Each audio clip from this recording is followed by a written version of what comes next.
जीव को मनुष्य शरीर में जन्म लेना होता है तो प्रकृति में वर्षा के साथ आता है, प्रकृति में वर्षा के साथ आया, और फसल में मूली, गाजर, गेहूं, अन्न, इनमें वो जीव प्रवेश करता है और उसे माता पिता दोनों पाते हैं। तो सप्तम धातु वीर के रूप में परिणित होता है जीव। वो वीर कण के रूप में माता के उदर में जब प्रवेश करता है तो एक रात्रि में मां का और पिता का, दोनों का वो जो वीर मिलता है, उस रज और वीर के मिलने से एक कलल सा बनता है। 5 रात्रि व्यतीत होने के बाद एक बुदबुदा सा बनता है। 10 रात्रि व्यतीत होने के बाद एक बेर की सी आकृति होती है। फिर उसके बाद उसमें धीरे धीरे मांसपेशियां बढ़ने लगती हैं। 1 महीने में उसके सिर निकल आता है, 2 महीने में हाथ पांव अंगों का विभाग होता है, 3 महीने में नख, रोम, अस्थि, चर्म, स्त्री पुरुष के चिन्ह प्रकट हो जाते हैं, 4 महीने में मांसादि 7 धातुएं प्रकट हो जाती है, 5वें महीने में चेतना जागृत हो जाती है। जैसे अपने चेतना, ऐसे 5वें महीने में गर्भस्थ शिशु की चेतना जागृत हो गई। जीव है पर चेतना 5 महीने बाद मां के गर्भ में जागृत। अब उसे भूख लगती है, प्यास लगती है, वहां की तापमयी जलन, पीड़ा, छोटे छोटे कीड़ों के द्वारा काटना, 6ठे मास में झिल्ली से लपटा हुआ मां की दाहिनी कोख में कीड़े की तरह तड़पता है। उस समय माता को कड़वे और खट्टे पानी की लालसा होती है, जिससे उसके अंगों में जाकर भयंकर जलन होती है। यह है भोग। वो कृमि कीड़े की तरह तड़पता है। मलमूत्र के गड्ढे में बीच में झिल्ली में बंधा हुआ वो जीवात्मा सुकुमार तो होता है, वहां के कीड़े उसे नोचते छोटे छोटे, वो तड़पता है। माता प्रसन्न होती कि जब बच्चा हिलता है, बोले है उसकी दुर्गति हो रही, वहां भयंकर कष्ट पा रहा है। ऐसा क्लेश होता है कि क्षण क्षण में बेहोश होता रहता है। माता के खाए हुए कड़वे, तीखे, गरम, नमकीन, रूखे, खट्टे, यही पदार्थ पाने की इच्छा होती है माता, क्योंकि उसको भोग भोगना है। उसके कोमल शरीर में भयानक पीड़ा होती है जब माता ऐसे पदार्थ खाती है। गर्भाशय की झिल्ली में लिपटा हुआ, आंतों और मलमूत्र से घिरा हुआ, सिर, पेट की और पीठ और गर्दन एक कुंडलाकार, ऐसे कंकण जैसा, ऐसी आकृति गर्भस्थ शिशु की होती है। पिंजड़े में बंद पक्षी के समान पराधीन, ना तो वो हिल डुल सकता है, ना बोल सकता है, बड़ा असमर्थ दुख को भोग रहा है, चेतना पूरी है। इसी समय भगवान द्रवित होकर उसे ज्ञान देते हैं, गर्भस्थ शिशु को, सबको। जे उसे ज्ञान होता है तो सैकड़ों जन्म के कुकर्मों से याद आते हैं, सैकड़ों जन्म के। ओहो, ये मेरे कर्म का ही फल, मैंने ऐसे कर्म किए इसलिए दुख भोग रहा हूं। बेचैन हो जाता है, कैसे निपट पाऊंगा, सैकड़ों जन्म के कर्म जमा है। अब महान अशांति उसके हृदय में, उस शरीर में भयंकर पीड़ा। कुंडलाकार शरीर है, हिल भी नहीं सकता है, बस कीड़े काटते, बड़ी तड़पन, बड़ी जलन, भूख प्यास की जलन। अब एक और भयानक जलन हुई, उसे स्मरण हो जाता है कई जन्मों के, सैकड़ों जन्मों के पाप कर्मों का। 7वां महीना आरंभ हुआ कि ज्ञान का उन्मेष हो गया। अब प्रसूति वायु उसे चला रही है, राधे राधे, तड़पता है। सप्त धातु में स्थूल शरीर से बंधा हुआ वो जीव भयभीत होकर के पुकारता है, अगर कोई भगवान है तो एक बार मुझे यहां से निकाल दे। वो विनय करता है भगवान से, कोई अगर भगवान है जिसने मुझे इस बंधन में डाला है, एक बार निकाल दे, यहां से जाके केवल भजन करूंगा। जीव कहता, जंतुरुवाच तस्योपशन्नमवितुम जगदिच्छयात् नाना तनोर्भुवि चलच्चरणारविंदम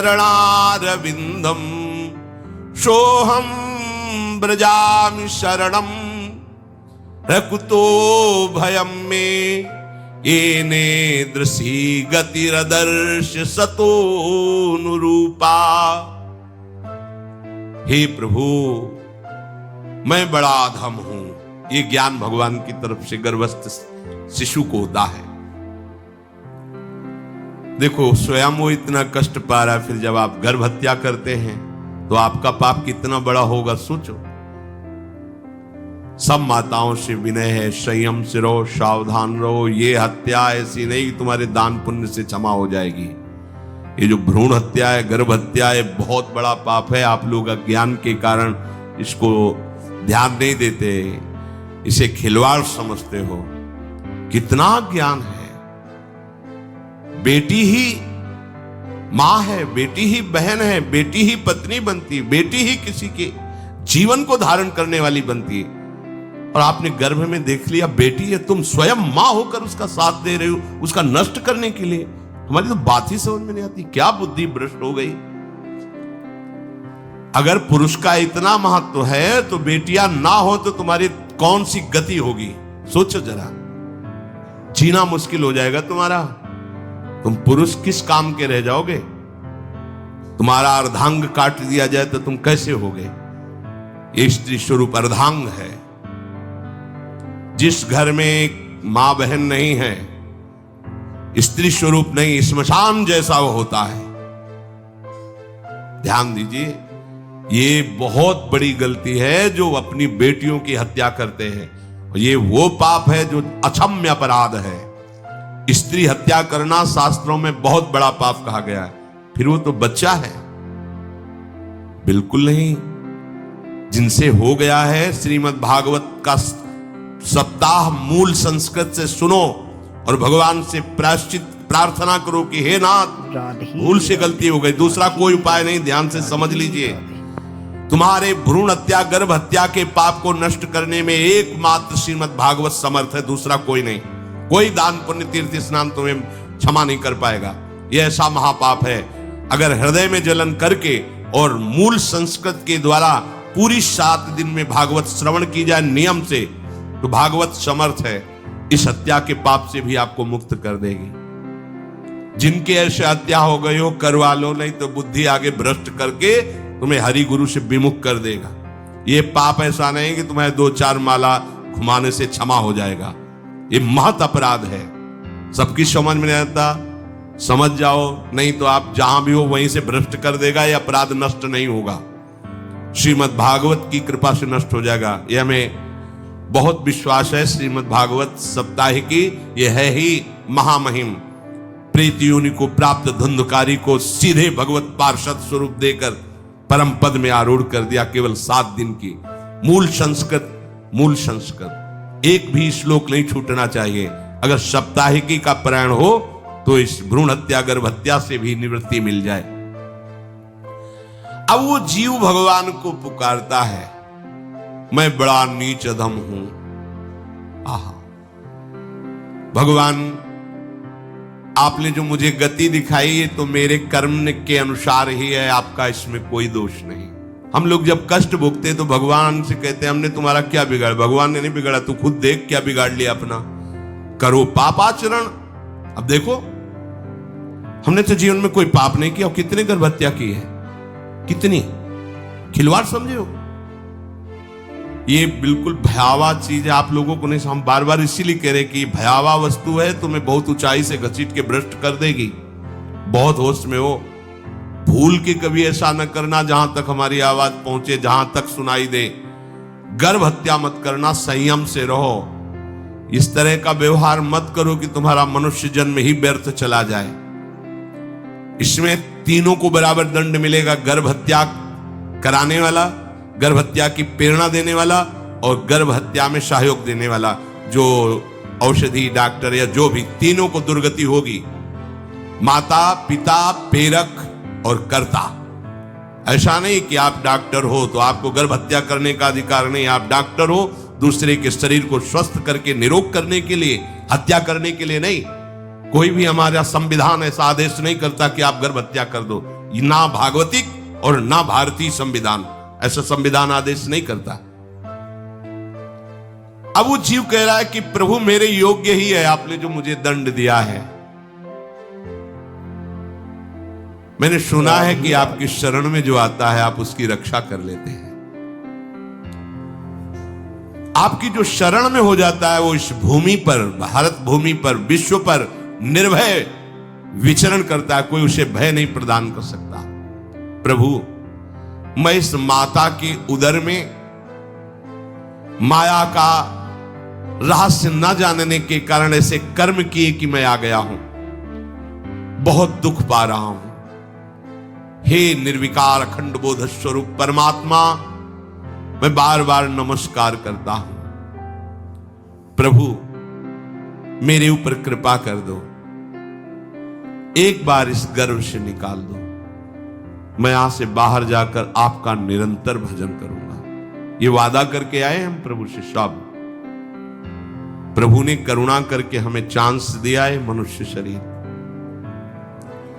प्रभु मैं बहुत जन्मों से इस समय स्मृति आ रही देख रहा हूं, कर्मों में भटकता रहा आपसे विमुख होकर के। ये जो मुझे अभी ज्ञान हो रहा है केवल आपकी कृपा से तत्कालिक है, तत्कालिक। एक तत्कालिक वैराग्य होता है, जैसे कथा सुनियो मन में आया कि अब तो भजन ही करना है। यह तत्कालिक है, स्थायी नहीं है। इसे स्थायी बनाओ। प्रभु आप अंतर्यामी हो, आप सब कुछ जान रहे हो। तीनों तापों की शांति के लिए भक्तजन आपका भजन करते हैं। मैं देहधारी होकर जीव माता के उदर में मलमूत्र से रुधिर की झिल्ली में फंसा हुआ माता की जठराग्नि के ताप से जल रहा हूं। प्रभु एक एक क्षण में यहां विकल होकर केवल इंतजार कर रहा हूं कि किस समय मुझे यहां से निकाला जाएगा। दीन बंधु यहां से कब मैं निकलूंगा। स्वामिन आप बड़े दयालु हो। आप जैसे उदार प्रभु ने मुझ गर्भस्थ शिशु को यह ज्ञान दिया। हे दीन बंधु आप अपनी कृपा से प्रसन्न हो जाइए। प्रभु एक बार निकाल दीजिए, मैं ऐसा भजन करूंगा कि दोबारा संसार के दुख में नहीं आऊंगा। कपिल भगवान कहते हैं, हे माता, वो गर्भस्थ बालक शिशु भगवान से प्रार्थना करता है, भगवान का आदेश होता है, तत्काल प्रसव वायु धक्का मारती है। जे ही प्रसव वायु धक्का मारती तो उसको ऐसा भयंकर कष्ट होता है, जैसा पीछे लिखा है कि जैसे जिंदा किसी की चमड़ी उतारी जाए, ऐसा मां के गर्भ से निकलते समय उसे कष्ट होता है। वो अत्यंत कष्ट से व्याकुल होता है। उसी समय उसका वो ज्ञान नष्ट हो जाता है जो भगवान ने दिया था। उस समय उसकी श्वास की गति रुक जाती, जैसे किसी का गला दबा दिया जाए तो कैसा लगेगा। ऐसी ही पूरी की पूरी भागवती की स्मृति नष्ट हो गई। होश आया तब देखा कि वो बाहर पड़ा हुआ है, माता के उस मलमूत्र में सना हुआ बिष्ठे की कीड़े की तरह। गर्भवास में जो दिव्य ज्ञान प्रकट हुआ था भगवान की कृपा से, वो सब नष्ट हो गया। भूमि परत भा ढाबर पानी, तिम जीवे माया लपटानी। चेतन आई तो रोने लगा। वो ज्ञान कहां गया, वो ज्ञानदाता कहां गया। वो कहता कहां कहां, बोले थाली बजाओ बच्चा हुआ है। और वो तो रो रहा है कि कहां, वो ज्ञान कहां गया जिसके बल से मैं कह रहा था कि बाहर निकाल दो, मैं आपका भजन करूंगा। सब खत्म ज्ञान। जो लोग उसका अभिप्राय नहीं समझते वो उत्सव मनाते हैं। बालक हुआ है, वो रो रहा है, वो कहां गया ज्ञान, कहां कहां कहां। छोटा बालक यही रोक कहता कहां। अभी जो ज्ञान उत्पन्न हुआ था, जो अभी भगवान का बोध हुआ था, वो कहां गया, कहां गया। घर परिवार के लोग उसका पालन पोषण करते रहते हैं, उसमें कोई निषेध करने की शक्ति नहीं हो रही। मच्छर काट रहा है, दुख हो रहा, हटा नहीं सकता बालक। उस जीव को शिशु अवस्था में जब कपड़ों पे लिपेट कर ऐसे लिटाया जाता है तो इतना कोमल त्वचा होती कि कपड़े भी उसको, जैसे खुजलाहट है, पीड़ा है या जलन है, बिल्कुल कोमल त्वचा होती, कुछ नहीं कर सकता हो, पर रो सकता है। ना खुजलाने की, ना करवट बदलने की, ना उठने की कोई सामर्थ्य नहीं। बड़ा कष्ट पाता है बाल्यावस्था में, क्योंकि त्वचा बड़ी कोमल होती है, दास मच्छर आदि जीव उसको काटते हैं। गर्भावस्था का कोई ज्ञान नहीं रहा, सिर्फ रोना ही रोना रह रहा था। इस प्रकार उसकी बाल्यावस्था कटी, कौमार अवस्था आई, पौगंड अवस्था, इनमें वो खिलवाड़ में फंस गया। जैसे जैसे बड़ा होता जाता, चेतना, गुनगुना, ये कार, ये प्लास्टिक के ऐसे उनमें मगन है। देखो ना छोटे बच्चों को, अज्ञानवश इसकी ये अवस्था कट गई। बड़े भाग्यशाली ऐसे भी बच्चे हैं जो तुतला के बोलते, उनकी मैया कहती राधा बोलो, राधा। देखो ये सौभाग्य, प्रणाम है उन माताओं को जो अपने बच्चों को भगवान नाम बुलाती है कि आप बोलो, श्री हरिवंश बोलो, राधे राधे बोलो। धीरे धीरे उसकी युवावस्था पहुंची। इस समय उसके अंदर एक भूत सवार होता है, जवानी का भूत है, ये सबके सवार होता है। अगर मंत्र चल रहा है तो भूत नहीं चढ़ेगा, नाम चल रहा है तो भूत नहीं चढ़ेगा, नहीं तो भूत चढ़ जाता है। ये कुछ भी करवा सकता है भूत, भूत ही तो है ना। वैसे ही पंचभूत लिपट गए, ये ऊपर से जवानी का और भूत सवार हुआ तो जौवन ज्वर के ही नहीं बलकावा। जवानी में कोई भी ऐसा अपराध नहीं जो हो ना जाए। बड़ा भयानक इसमें स्वरूप होता है। इसमें केवल भोग, केवल भोग, एक ही दृष्टि रहती है, भोग भोगना। अज्ञानवश जब भोगों की प्राप्ति में बाधा पड़ती तो भयंकर वो क्रोध करता है, शोकाकुल होकर हिंसा कर बैठता है। जैसी घटनाएं सुनने को मिलती हैं, राक्षसी घटनाएं, ये भूत है जवानी का। जहां कामना में बाधा पहुंची, क्रोध, क्रोध में वो समझ नहीं पाता कि मेरे जैसा ही प्रिय शरीर उसका है जो मैं वर्ताव कर रहा हूं। सदेहेन मानेन वर्धमानेन मन्युना करोति विग्रहम कामी कामेष्वंताय चात्मनः। जैसे जैसे देह बढ़ता जाता है, पुष्ट होता जाता है, वैसे वैसे भोग वासना और अभिमान बढ़ता जाता है। वो काम परवश होकर अपना नाश करना शुरू कर देता है। यौवन, वो फिर खोटी बुद्धि वाला वैसे ही पाप करने लगता है जिन पापों के कारण उसकी दुर्गति हुई थी, नरक आदि की, और मां के गर्भ में आया था। देहाभिमानवश निरंतर मैं करूंगा, मैंने भोगा, मैं वो भोगूंगा। उसे ये ज्ञान नहीं रहता कि मैं वादा करके आया हूं कि भजन करूंगा और इस संसार से मुक्त हो जाऊंगा। भूल गया।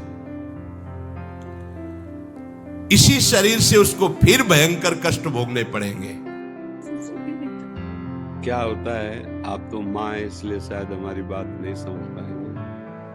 अब ये शरीर तो नया है इसका, लेकिन जीव तो पुरातन है ना।